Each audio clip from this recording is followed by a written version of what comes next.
Now we are going to take a look at adding navigational directions to our map. So I already have this layer called Points of Interest in the USA. So I'm going to go ahead and zoom in here to Walt Disney World that I have labeled as a point of interest. So I'm going to look for another place of interest that I would like to add, and I would like to add the Kennedy Space Center. So I'm going to search for it. Now this time, unlike the Roman Colosseum, let's zoom in and take a look at what happened. So in this case, it is telling us there are multiple locations that fit that search criteria. So this first one is a Super 8, probably not what we want. The second one, this is the Hampton Inn, we don't want that one. This one is the Kennedy Space Center Visitor Complex, we may or may not want that one. And this one says the Kennedy Space Center, so this is the one that I was looking for, so I'm going to click Add to Map. So this is the one that I want to have added to my map. And I'm going to, like I said before, remove these details from Google Maps. And just like before, I can come in here and edit, I can add images and videos, and I can change the style. Now to get rid of all these other green ones, we're going to come over here to the left-hand side of our screen, and we're going to click this X, and these are our search criteria. We're going to get rid of that so that those green markers disappear off of our screen.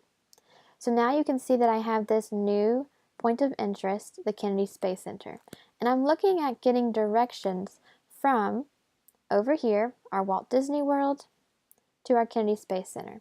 So there's more than one way that we can do this. Now notice that when you click on your marker, you do have the ability here that says directions to here.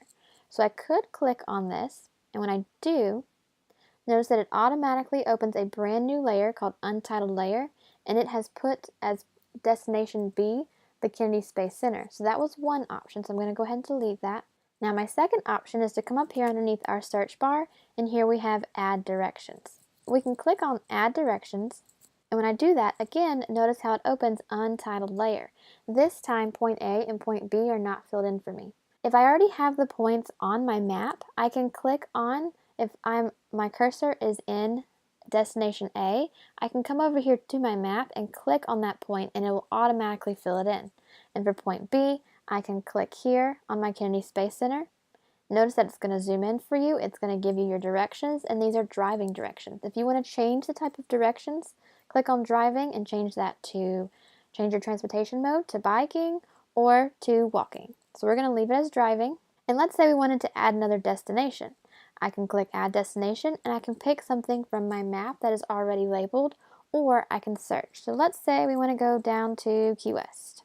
So I can start typing and select from the choices given to me, and you can see now I have 3 points of interest labeled on my map, and I'm driving from Walt Disney World to Kennedy Space Center down to Key West. So these are our driving directions. Now one thing I want to make sure that you know is that this does automatically create a separate layer.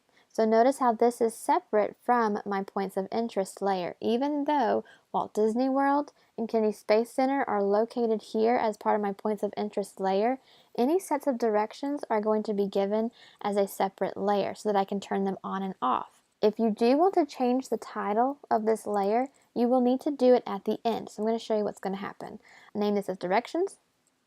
Notice if I click Add Destination, I want to go up to Jacksonville, Florida. Notice that by doing that, it changed the title of my layer again.